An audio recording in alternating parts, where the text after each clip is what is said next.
नमस्कार. आता आपण व्हॅलेंटिना हार्ट केअर सेंटरमध्ये जे आपण संयुक्त थेरपीमध्ये लेझर थेरपी करतो त्याच्याविषयी अधिक माहिती आपण जाणून घेऊयात.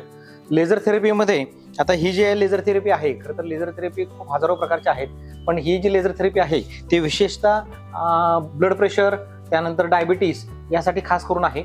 याच्यामध्ये जे काय लेझर रेज असतात ते साधारणपणे आपल्या मनगटाचे येतं जे ॲक्युप्रेशरचे न्यूगन्स पॉईंट म्हटलं जातं, त्या न्यूगन्स पॉईंटला ते लेझर रेज दिले जातात. त्या लेझर रेजमध्ये साधारणपणे 3 ते 5 सेंटीमीटर आतमध्ये जातात ते, आणि आपले जे ब्लड सेल्स असतात त्या ब्लड सेलच्या भोवती जे काय आवरण असतं ते आवरण रिलीज होतं. त्याच्यामध्ये मग तुमचं कोलेस्ट्रॉल असेल, ट्रायग्लिसराईड असेल, काही टॉक्झिन्स असतील, तर हे जे आवरण आहे ते आवरण ब्रेक केलं जातं या लेझर किरणाने. आणि हे ब्रेक झाल्यानंतर जी काही रक्ताची पेशी आहे ती पेशी पूर्ण मोकळी होते, आणि ती मोकळी पेशी अधिक एनर्जीनं प्रत्येक अवयवापर्यंत एक एनर्जी घेऊन जाते, आणि ते अवयव साधारणपणे तो अवयव पुनरुज्जीवित होतो आणि तो मोठ्या उत्साहानं ते अवयव काम करतो. तो अवयव काम करायला लागले की सिस्टीम काम करते, सिस्टीम काम करायला लागले की कुठला तुमचा आजार राहणार नाही. त्याच्यामध्ये आपण 2 प्रोब आहेत. एक म्हणजे हा नाकातला प्रोब आहे जिथं ब्लड व्हेसलचे प्लेक्सस वैद्यकीय भाषेमध्ये आम्ही म्हणतो त्या प्लेक्ससमध्ये सुद्धा दिलं जातं. आणि दुसरं म्हणजे आपण ब्रेनसाठी कानामधून एक लेझर रेज दिले जातात.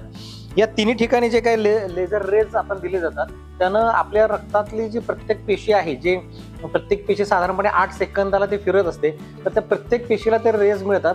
आणि प्रत्येक पेशीवरचं जे आवरण आहे, आता मी जसं सांगितलं जे आवरण आहे ते आवरण रिलीज होतं, आणि रिलीज झाल्यानंतर मोकळी पेशी प्रत्येक अवयवाला ते मोठ्या एनर्जी घेऊन जाते, आणि अवयव यामध्ये प्रत्येक सिस्टीम ॲक्टिव्ह केली जाते.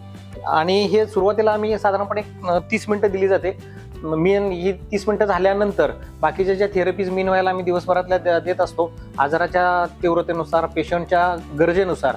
आणि त्यानंतर शेवटी परत 30 मिनिटं असं साधारणपणे दिवसातून 2 वेळाला आपण ही थेरपी देतो. आणि याचे रिझल्ट्स फार सुंदर आहेत की जेणेकरून ब्लड प्रेशर जे काय औषधांनी कंट्रोल होत नाही त्याला हे सप्लिमेंट असलेलं आणि ब्लड प्रेशर कंट्रोल होतं. त्यानंतर शुगर कंट्रोल होत नाही काही लोकांची औषधं घेऊन सुद्धा. तर या लेझरच्या मदतीने आपल्याला ह्या सगळ्या गोष्टी आपल्याला कंट्रोल आणता येतात. आमच्याकडे ज्या संयुक्त थेरपी आहे त्यापैकी लेझर थेरपी ही एक आपण देत असतो. यामध्ये फ्रिक्वेन्सी कमी जास्त करणं वगैरे हे जे पेशंटनुसार आपण त्याच्यामध्ये आपण ठरवतो, आणि त्यानुसार आपण प्रत्येक रुग्णांना आपण या गोष्टी दिली जाते.